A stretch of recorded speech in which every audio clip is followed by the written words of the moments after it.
Gundam card game costing you too much?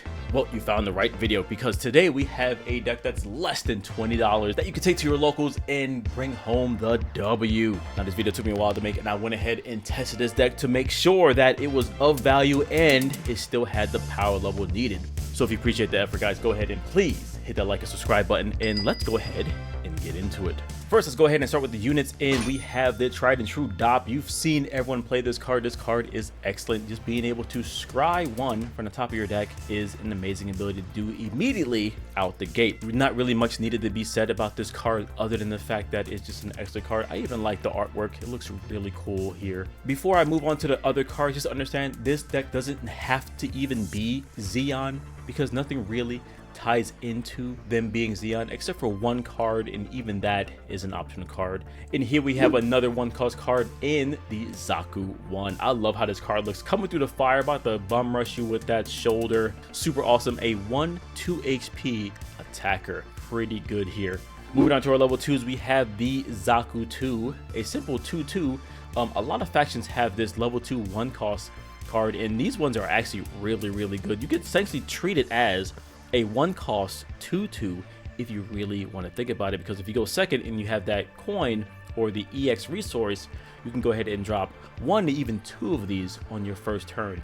And in Magic the Gathering world, that is absolutely absurd to do. Speaking of an absurd level 2 1 cost card, we have the Zaku 2. Now, don't let the 1/2 stats deceive you. When it attacks, it gets that +2 AP, becoming that early base breaker that aggro decks desire. He's able to go ahead and crack the base immediately by himself, allowing your cards like DOP and Zaku 1 to come in immediately after and start cleaning up their shields. So we have the Jin is another level 2 1 cost 2/2. However, it is a Zap card, so it doesn't really work with one of our cards I'm going to be showing you here, but at the same time, we're not really worrying about the actual trait as much as the stats. The stats are way more important. So what it's going to be doing is way more important to us. Now here we have the actual Zeon version of that card, another 2/2. So we are stacked on the level 2 1 cost card, guys. We have over 16 of these particular types of cards here, and about 24 units that cost 1 in total. So we're going to be able to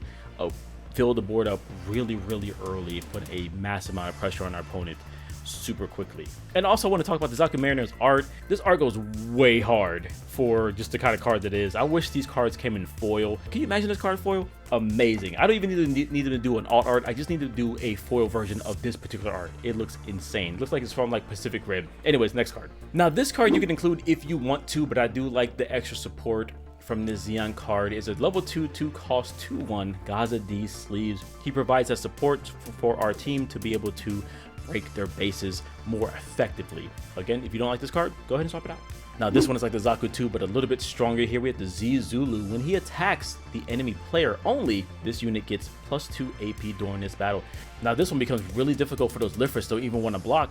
They are 2/4s, and this one actually pretty much crashes into them. You only get the buff when attacking into their base, but that's pretty much all we want to do anyway.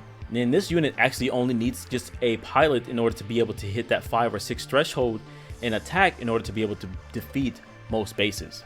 Alright, moving on to our level 3s. Here we have Char Zaku 2.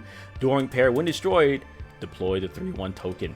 This card is really good. This is a staple in all of the Zeon list, and of course, it's actually a really cheap card to put in our list too. So we're gonna rock it in there because you know we are rocking the 4 Char Aznables in this particular list here. This is one of the best effects for an aggressive card. When it is destroyed, it's essentially not destroyed or replaces itself with something else, so your opponent has to deal with it again. I do hate the fact that this artwork is just stomping out a Gundam, but you know, it is what it is.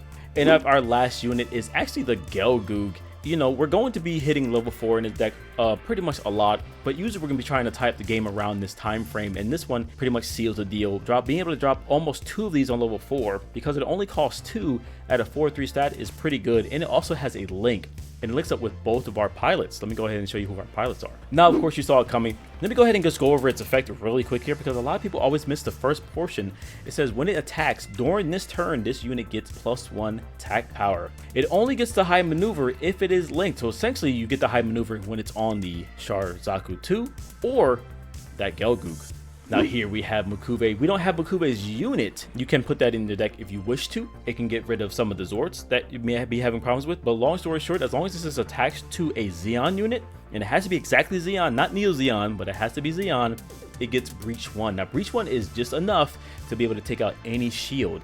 Now it won't be able to take out a base, it'll just be able to like nick it a little bit, but also providing a 1/1 at level 3 is pretty good. Its main goal is of course to be put on a Gelgoog or even a Z Zulu to be able to get to that 5 attack strength. And of course any Zeon unit, even a Dop running into something into opposing Dop can cause a Breach 1. So Mr. MQ is there. And also this artwork is so awesome. He's like playing chess with a picture of his sister in the background. This artwork is so good. I wish it was this was a full art in some way. Man, the art in this game goes so ridiculously hard. Don't you guys agree? Comment down below, guys. And for our last card, we have the Fall Mail. Now this is as a 4 of. You can put this down at a 3 or 2 and maybe put in some command cards or even some more units if you want to, but I went ahead and put it in here because I think of this more of a draw card plus a unit going down in the board. We're not using this as protection as most bases would be, because for the most part, if you're aggressing your opponent, they're not worried about your life. If anything, if they hit your life, it's only going to be from breach effects, but otherwise they're going to be attacking into your creatures, so you can actually just keep playing Famel back to back to back to back, laying down those Zeon tokens and also bringing more cards to your hand. So technically you're sacrificing your life to put more cards in your hand so you can aggress the board even more, because that's what your opponent is going to be worried about. Alright guys, so here's the deck in its entirety. As you can see here, total deck price as of right now, and of course the card prices may not be 100% exact, so you can think of it as a $15 deck if you were to buy these all at single price. Alright, let's go over some few honorable mentions. These are cards you could also include in your list if you have them, and they're also very cheap to get. So for starters, we have the Dra C, or the Drac sleeves card. It's pretty much just like the Zaku one, but in red for the Neo Zeon faction. In here, love or hate it, in my opinion, I actually like this card a lot. It solves a lot of the problems that we're looking for. We need that +1 support, and it also possibly will draw us a card, and in this list it will almost definitely always give us a unit from the top of our deck here. Now granted, it can only pull unit cards, so if it grabs any kind of command or pilot or base, it kind of puts it to the bottom, and that always sucks, right? But also, one cool thing I want to point out to this card here, it has a link for Zeon type, so Char and Mukube can definitely work on this unit as well, just for that late game extra link if you need it.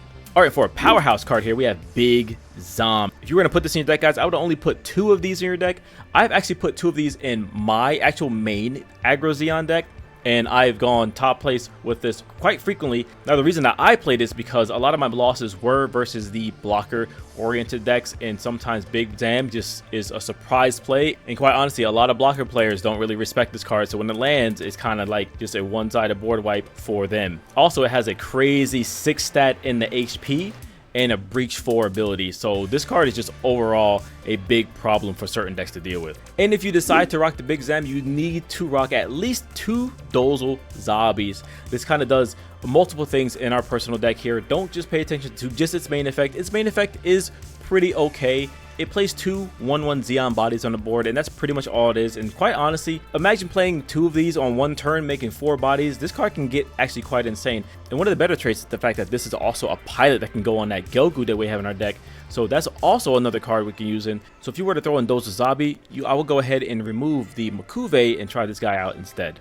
Alright guys, let's go ahead and get into some matches. We're going to be playing only against meta decks right now, and it's always going to be either the green-blue, the red-blue, or even the blue-white deck that is out there. And let's see if we can actually run it here.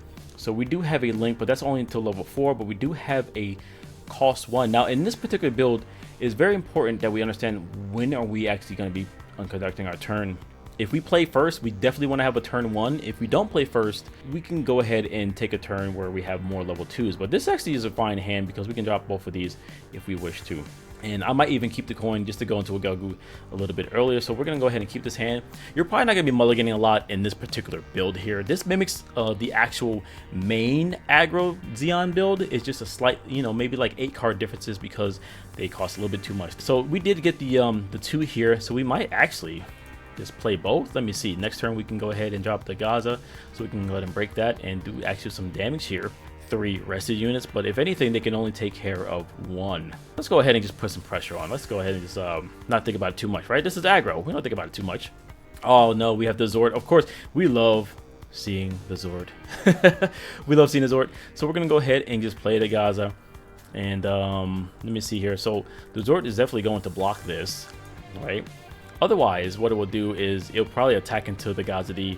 If something has to like go away, right? So that's probably the best thing that it can do, because I can't actually break that with this, and I can't drop anything else. So maybe we'll now fight the Lifrith coming down.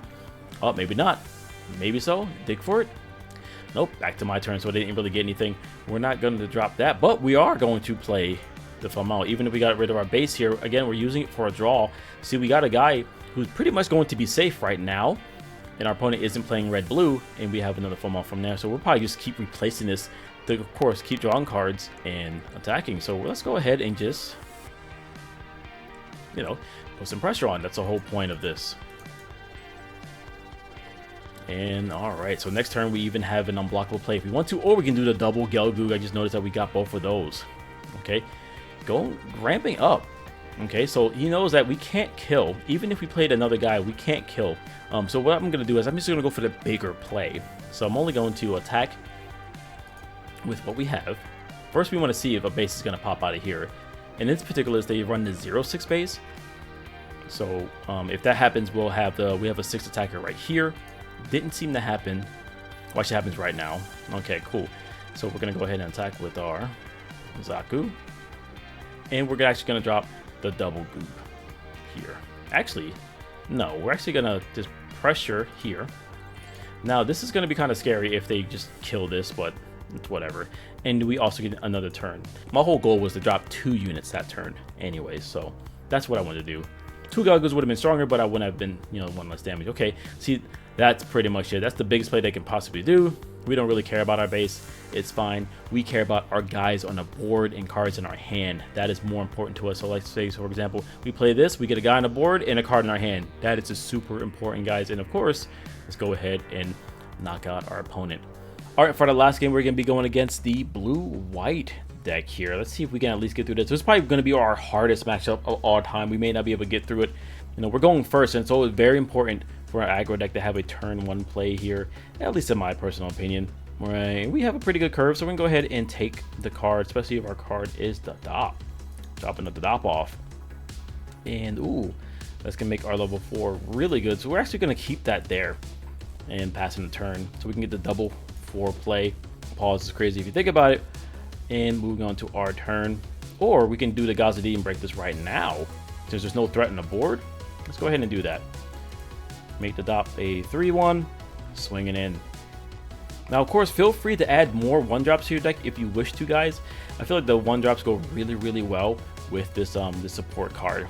And now they drop this one, and we wouldn't have been able to do that next turn. So base is already down. So that's pretty good. So let's go ahead and drop our biggest turn, which is going to be these 2. And I think we actually, do we just pressure here? I think we do. This is probably going to crash. Yep, that's fine. Oh, okay. He made sure I did not destroy this, but at least got a shield off. He'll take that trade because this can defend and to fight another day. And this one definitely wants to defend against the Zulu. And look at that, white base coming down. That's awful. That's awful for us. So we do have the double play, or we can do a triple threat here. Maybe the triple could be a little bit better for us. Let's go ahead and at least go for the Z. See what happens here. He's probably definitely going to block. That's a ton of damage to that ship. And unfortunately, we cannot destroy it right now. Now, what they could drop is some Lifriths. This is the only card that actually can get through that. They can drop a Longshot Strike if they play that card.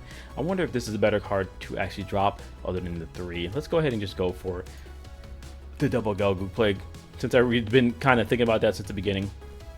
Oh, here's a Lifrith. Oh, so even stronger now than I had originally predicted here. But we're gonna go ahead and pester Mighty. Let's see, deal 2 damage to that. Okay, wants to go ahead and go for the block. This is gonna be like a 3-for-1. This is gonna be actually quite terrifying. I don't like that whatsoever. I don't think we go ahead and attack this again. We're just going to be doing the work for them. We want to go ahead and put pressure on all these cards here in that corner. Just going to go ahead and swing. It's up to our opponent to, make them anxious, make them want to, take their turn back.